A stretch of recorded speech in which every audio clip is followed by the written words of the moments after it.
नमस्कार दोस्तों, एनआरएचडी में आपका स्वागत है। तो हमने पढ़ लिया था बाल्यावस्था तक। आज पढ़ेंगे हम किशोरावस्था की ओर। तो मैं एनआर नवरत्न माली आपका हमारे स्टडी चैनल एनआरएचडी में आपका स्वागत करता हूं। तो आज पढ़ेंगे हम किशोरावस्था, इसके बारे में। किशोरावस्था इसको क्या बोलते हैं इंग्लिश में? एडोलेसेंस। तो एडोलेसेंस शब्द क्या है, इसकी उत्पत्ति कैसे हुई, इसके बारे में हम जानेंगे। एडो जो लेसेंस शब्द है, ये लैटिन भाषा का शब्द है और जिसका अर्थ होता है परिपक्वता की ओर बढ़ना। एडोलेसेंस ये शब्द है, ये किस भाषा का शब्द है? ये है लैटिन भाषा का शब्द है, जिसका अर्थ क्या होता है? परिपक्वता की ओर बढ़ना। ठीक है। और यही इसी की एक स्टेनी हॉल ने एक पुस्तक प्रकाशित की थी, उसका नाम क्या था? एडोलेसेंस था। क्या था? एडोलेसेंस था। और ये कहां पर प्रकाशित हुई? ये थी आपकी स्टेनी हॉल में ये प्रकाशित हुई थी। और कब हुई? 1904 के अंदर हुई थी। ठीक है, कब हुई थी? 1904 के अंदर हुई थी। इस पुस्तक में उन्होंने लिखा कि, किसने लिखा? स्टेनी हॉल ने। ये क्या है? स्टेनी हॉल की पुस्तक थी। कौन सी थी? एडोलेसेंस। एडोलेसेंस। ठीक है। और स्टेनी हॉल को क्या कहा जाता है? किशोरावस्था का जनक कहा जाता है। तो किशोरावस्था का जनक किसे कहा जाता है? स्टेनी हॉल को कहा जाता है। इन्होंने जो पुस्तक लिखी थी वो कब लिखी थी? 1904 को लिखी थी। और किशोरावस्था क्या होती है? अचानक होने वाले परिवर्तन। क्या होता है किशोरावस्था में? अचानक परिवर्तन होते हैं। 12 से 18 वर्ष की आयु को क्या कहा जाता है? किशोरावस्था कहा जाता है। 12 से 18 वर्ष की आयु को क्या कहा जाता है?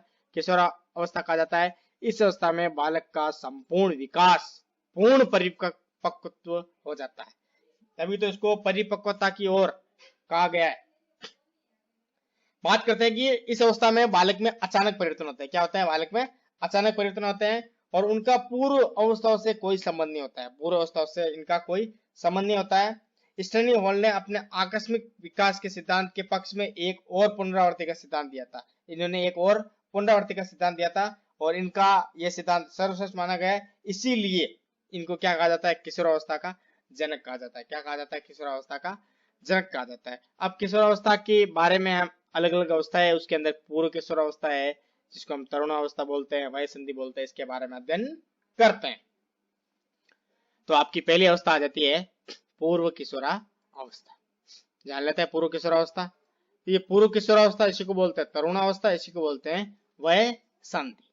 ठीक है। तो देखो, पूर्व किशोरावस्था क्या होती है कि जो गर्ल्स के लिए 11 से लेकर 13 वर्ष की आयु को बोलते हैं पूर्व किशोरावस्था। कौन सी अवस्था? 11 वर्ष से लेकर 13 वर्ष तक की आयु को क्या बोलते हैं? पूर्व किशोरावस्था। जबकि बालकों के लिए कितनी होती है? 12 वर्ष से लेकर 14 वर्ष तक की आयु को क्या बोलते हैं? पूर्व किशोरावस्था। हमेशा ध्यान रखना, इस पूर्व किशोरावस्था में लड़कियों का विकास अत्यधिक तीव्र गति से होता है। किसका? लड़कियों का विकास किस अवस्था में? पूर्व किशोरावस्था में अत्यधिक तीव्र गति से होता है। और इसी आयु को समस्या की आयु, तूफान या उलझन की आयु बोलते हैं। अब बात आती है समस्या की आयु क्यों बोलते हैं। इस अवस्था के अंदर बालकों में अनेक प्रकार की समस्या देखने को मिलती है, जिसमें उनके शारीरिक परिवर्तन हो सकते हैं, जिसमें जननांगों पर बाल आना या मानसिक चक्र वगैरह, ये सारी समस्याओं से उनको जूझना पड़ता है। इसको तूफान या उलझन की आयु भी बोलते हैं। तूफान की आयु क्यों बोलते हैं? इस अवस्था में बालक अत्यधिक तीव्र हो जाता है या उसमें उत्तेजना बहुत तीव्र हो जाती है। उलझन की आयु इसलिए बोलते हैं कि बालक से जो किशोर होते हैं वो सही निर्णय नहीं कर पाते, हमें किस ओर जाना है। जैसे टेंथ कक्षा में आने के बाद बालक 11वीं में जाने से पहले सोचता है कि मुझे कौन सा सब्जेक्ट लेना चाहिए।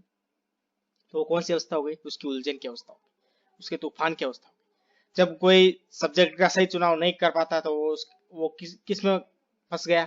उलझन में फंस गया। इसीलिए पूर्व किशोरावस्था को उलझन की अवस्था, तरुणावस्था या वय संधि अवस्था कहते हैं। वय संधि के बारे में मैंने बता दिया कि इस अवस्था में पूर्ण रूप से शरीर का विकास हो जाता है। जितनी भी हड्डियां होती है वो सारी जुड़ जाती है, परिपक्वत्व हो जाता है, पूर्ण रूप से शरीर से परिपक्वत्व हो जाता है। अब चलते हैं आगे। इसी पूर्व अवस्था को हम टीन एज या एज ऑफ ब्यूटी भी बोलते हैं, क्योंकि इस अवस्था में बालक अत्यधिक सुंदर दिखाई देते हैं। किस अवस्था में? पूर्व किशोरावस्था में। और बालक मनो को भाव जैसा दिखते हैं। और इस अवस्था में जो बालक बिगड़ना होता है वो बिगड़ जाता है, जो सुधरना होता है वो सुधर जाता है।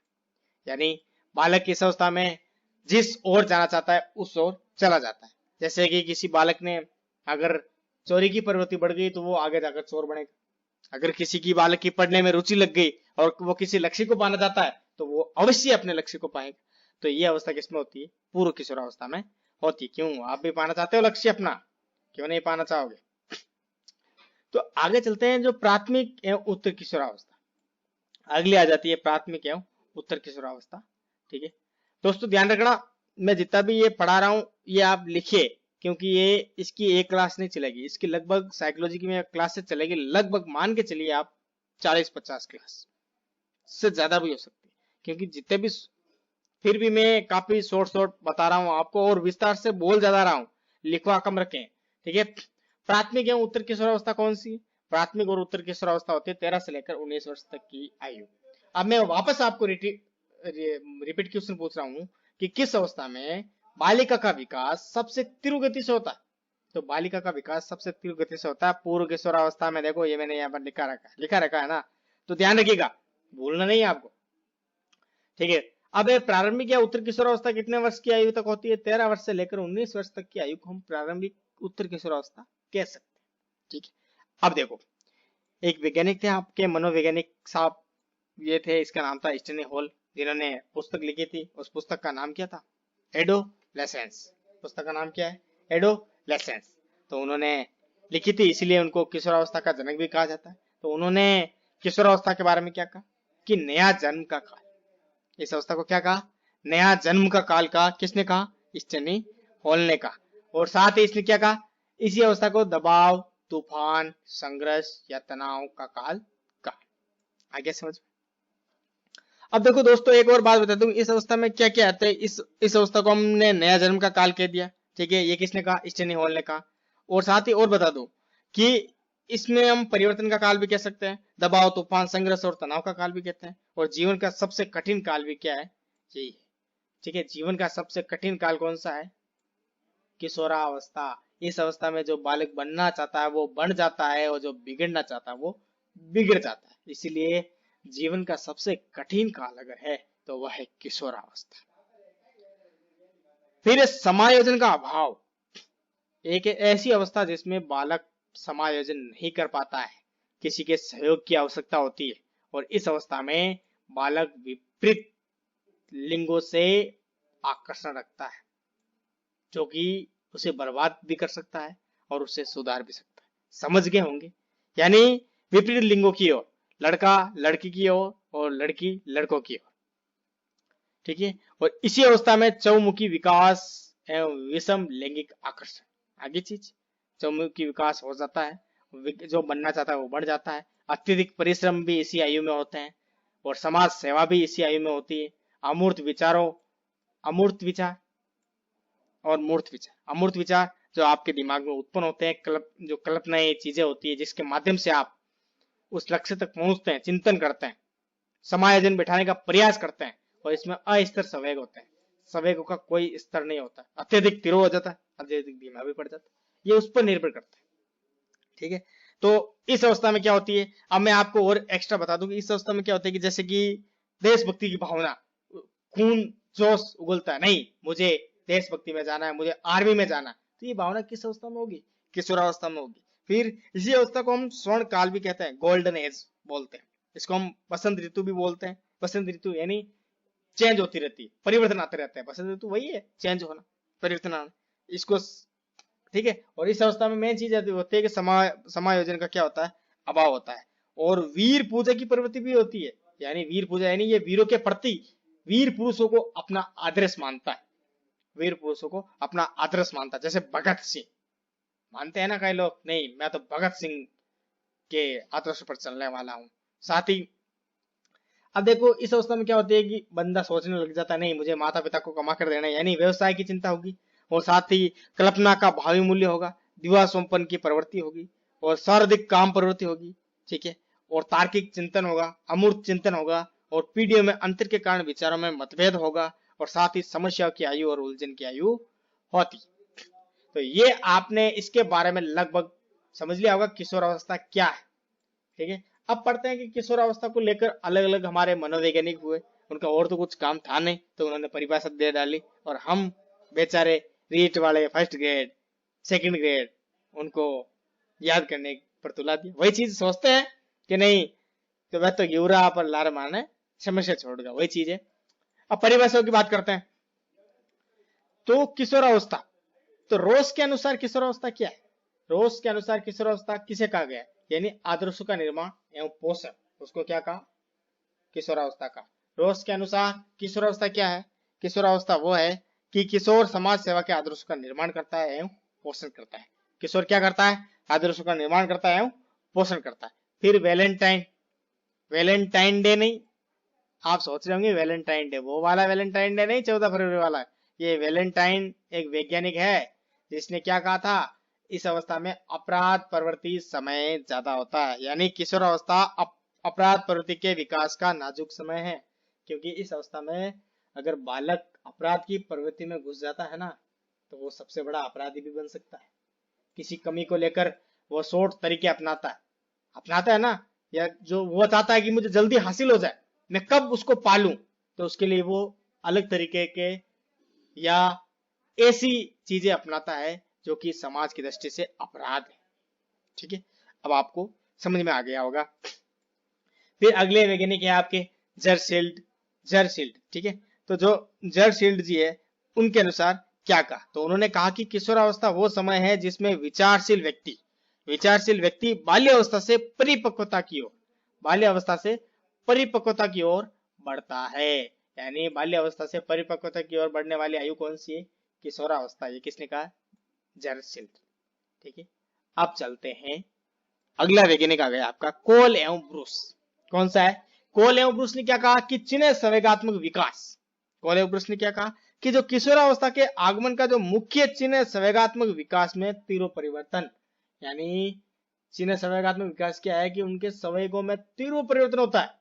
बंदा जो चाहता है वो कर लेता है, उसमें उत्साह भी ज्यादा होता है कि नहीं मुझे अगर रीट में लगना है तो मैं लग के रहूंगा, मुझे अगर आर्मी में जाना है तो मैं जाके रहूंगा। तो वो भावना है उसमें जागृत हो जाती है जल्दी कि नहीं यहाँ मुझे करना। फिर है जोन्स, आपके जोन्स वाले वैज्ञानिक आगे। जोन्स ने क्या कहा कि शेषावस्था की पुनरावृत्ति होती है। इस अवस्था में शेषावस्था की पुनरावृत्ति का मतलब, यानी शेषावस्था में अत्यधिक परिवर्तन होते हैं। ठीक है, शरीर का विकास होता है, मानसिक विकास तीव्र होता है, तो ऐसा का ऐसा इसी में होता है। इसीलिए इसने कहा कि किशोरावस्था शेषावस्था की पुनरावृत्ति का काल है, इसीलिए इसने कहा। ठीक है, अब चलते हैं आगे। शारीरिक विकास में सबसे महत्वपूर्ण क्या होता है? नाड़ी संस्थान, नर्वस सिस्टम। ठीक है, ध्यान रखना, जब शारीरिक विकास होता है तो उसमें सबसे महत्वपूर्ण क्या है? आपका अगर नर्वस सिस्टम ठीक है, आपका तंत्रिका तंत्र मजबूत है, तभी आप किसी कार्य को पूर्ण लगन से कर पाओगे, आपका मस्तिष्क का माइंड काम करेगा और उस पर आप सोच पाओगे, आप सृजनशील व्यक्ति बन पाओगे। ठीक है, अब चलते हैं आगे आते हैं कि जो वय संधि के अंदर जो शारीरिक वृद्धि होती है वो पूर्व मतलब दुगनी तेजी से होती है। अब एक हमारे वैज्ञानिक आ गए हैं मार्गरेट मीड। कौन है? Margaret Mead. तो मार्गरेट मीड नामक अमेरिकन महिला मनोवैज्ञानिक और मानव शास्त्री ने प्रशांत महासागर के सामोआ द्वीप की अविकसित संस्कृति की बालिकाओं को किशोरावस्था का अध्ययन करके बताया कि किशोरावस्था तूफान, ठीक है, किशोरावस्था तूफान और साथ ही क्या है, तनाव और संस्कृति से प्रभावित होती है। जो मार्गरेट मीड है ये अमेरिकी महिला थी। इन्होंने सामोआ द्वीप पर रहने वाले बालकों के बारे में अध्ययन किया, उनकी स्थिति के बारे में अध्ययन किया। फिर उन्होंने सिद्धांत दिया कि जो किशोरावस्था होती है वो पूर्ण रूप से तूफान, तनाव और संस्कृति को प्रभावित करती है या उससे प्रभावित तो होती है। ये क्या थी? मनोवैज्ञानिक थी। क्या थी? एक मनोवैज्ञानिक थी। आगे हो गया समझ में? तो ये चीज है। अब देखो, जो मार्गरेट मीड की पुस्तक है वो है sex temperament in the primitive socialist. ठीक है, ये इनकी पुस्तक है।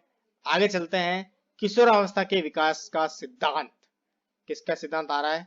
किशोरावस्था के विकास का सिद्धांत। तो हम इसके बारे में चर्चा करते हैं। तो किशोरावस्था का विकास का सिद्धांत क्या है? तो पहला सिद्धांत आ रहा है आपके कि त्वरित विकास का सिद्धांत।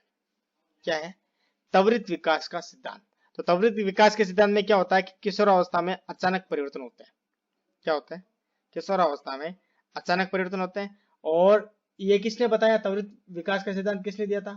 ये दिया था स्टैनली हॉल ने। और ये इसका क्या था? समर्थन था। क्या था? समर्थन था। तो ये किसने दिया त्वरित विकास? इस सिद्धांत के जो समर्थक थे वो स्टेनी हॉल थे। और इनके अनुसार क्या है कि जो शेषावस्था और बाल्यावस्था में अचानक कोई परिवर्तन नहीं होते हैं। क्या होते हैं? इसने कहा कि शेषावस्था और बाल्यावस्था में अचानक परिवर्तन नहीं होते, जबकि किशोरावस्था में अचानक परिवर्तन होते हैं। वो क्या है? अचानक होने वाला। फिर अगला सिद्धांत क्या था किशोरावस्था का? कि कर्मिक विकास का सिद्धांत। कर्मिक विकास, इसके समर्थन तो होते हैं आपके थॉर्नडाइक और हॉलिंगवर्थ। थॉर्नडाइक और हॉलिंगवर्थ ये कर्मिक विकास के सिद्धांत के क्या थे? समर्थक थे। इन्होंने क्या कहा था कि जो समर्थक है इनके अनुसार था कि जो किशोरावस्था में जो भी परिवर्तन होते हैं ना, वो एकदम ना होकर धीरे धीरे कर्म अनुसार होते हैं। किसने कहा था? थॉर्नडाइक और हॉलिंगवर्थ के अनुसार ये कहते हैं कि जो किशोरावस्था में जो परिवर्तन होते हैं वो अचानक ना होकर धीरे धीरे होते हैं, यानी क्रम के अनुसार होते हैं। चलो दोस्तों आगे चलते हैं। तो आगे चलने से पहले ये आ गया आपका बालक का शारीरिक विकास। बालक का शारीरिक विकास। आज पढ़ते हैं हम बालक के शारीरिक विकास के बारे में। ठीक है, तो बालक के शारीरिक विकास के बारे में पढ़े तो शेषावस्था में शारीरिक विकास होता है। मैंने पढ़ा दिया था कि बालक का जो संपूर्ण लगभग सबसे ज्यादा विकास होता है वो शेषावस्था में होता है। शेषावस्था 0 से 5 वर्ष की आयु और कई जगह 0 से 3 वर्ष की आयु को शेषावस्था कहा गया है। 0 यानी जन्म से लेकर। ठीक है, तो अब चलते हैं हम कि शेषावस्था में जो भार होता है जन्म के समय, उस समय भार कितना होता है? लगभग औसत वजन होता है 3.6 किलो होता है। और उसके अंदर अगर हम बालक की बात करें तो बालक का कितना वजन होता है? 7.15 पाउंड और लड़की का 7.13 पाउंड। मतलब बालक क्या होता है? पेट में ज्यादा होता है। ध्यान रखिएगा, मैंने ये भी बताया था कि बच्चा जब जन्म लेता है तो 7 दिन तक तो उसका वजन घटता है, तो 7 दिन के बाद उसका बढ़ना शुरू हो जाता है। कितने दिन के बाद बढ़ना शुरू हो जाता है? 7 दिन के बाद।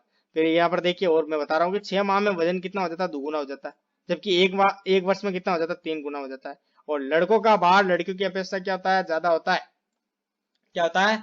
ज्यादा होता है। ये ध्यान रखिएगा, वो जो लड़कों का भार होता है वो लड़कियों की अपेक्षा क्या होता है? ज्यादा होता है। अब अगर हम लंबाई की बात करें कि उस समय जन्म के समय लंबाई, शेषावस्था में लंबाई कितनी होती है, तो जो लड़का होता है उसकी आयु होती है 51.25 सेंटीमीटर। कितनी होती है? 51.25 सेंटीमीटर। जबकि बालिका की कितनी होती है? 50.75 सेंटीमीटर। कितनी होती है? 50.75 सेंटीमीटर। मतलब 19 से लेकर 22 इंच तक होती। जन्म के समय जो मस्तिष्क का वजन होता है ना, वो 350 ग्राम होता है। और वयस्क मनुष्य का कितना होता है? 1400 ग्राम। ध्यान रखिएगा, जो वयस्क मनुष्य होता है उसका वजन कितना होता है? 1400 ग्राम होता है। जबकि जो बच्चे का शिशु अवस्था के अंदर यानी शेषावस्था के अंदर 350 ग्राम वजन होता है, जो कि 2 वर्ष में क्या हो जाता है? दुगुना हो जाता है। जो कि 2 वर्ष में क्या हो जाता है? दुगुना हो जाता है। अब चलते हैं विकास की प्रक्रिया के अंदर। प्रथम चक्र यानी शेषावस्था के अंदर विकास क्या होता है? तीव्र होता है। और द्वितीय चक्र यानी 6 से लेकर 12 वर्ष, जिसे हम बाल्यावस्था कहते हैं, उसमें विकास मंद पड़ जाता है। फिर तृतीय चक्र जिसमें होता है आपके पूर्व किशोरावस्था 13 से 15 वर्ष, उसमें पुनः वापस तीव्र होता है। और चौथी अवस्था यानी उत्तर किशोरावस्था जिसमें 16 से लेकर 18 वर्ष है, पुनः मंद पड़ जाता है।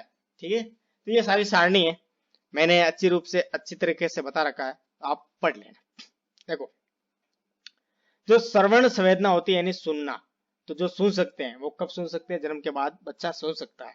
जबकि जो स्वाद संवेदना होती है, इसके बारे में मैंने समझा दिया था कि बालक के अंदर भ्रूण अवस्था के अंदर ही संवेदनाओं का विकास हो जाता है, या जो स्वाद ग्रंथियां होती है, इंद्रिया होती है, वो विकसित हो जाती है दूसरे या तीसरे महीने के अंदर। लगभग 3 महीने में उनकी स्वाद संवेदना इंद्रिया विकसित हो जाती है। ठीक है, स्वाद संवेदना सर्वप्रथम विकसित होने वाली स्वाद संवेदना ही है। और त्वचा जो संवेदना है वो क्या होती है? जन्म के कुछ देर बाद पाई जाती है। त्वचा स्पर्श करने पर बालक रोने लग जाता है। ये कब? जन्म के कुछ समय बाद। नवजात शिशु लगभग 18 से 20 घंटे सोता है। कितना सोता है? 18 से 20 घंटे सोता है। और 2 घंटों में जागकर मांसपेशी को घुमाता है, हम मारवाड़ी में कहते हैं मरोड़े लेता है। ठीक है, समझ में आ रहा होगा। ध्यान रखना दोस्तों, जो स्वाद ज्ञानेंद्रिय होती है वो सर्वाधिक विकसित होती है।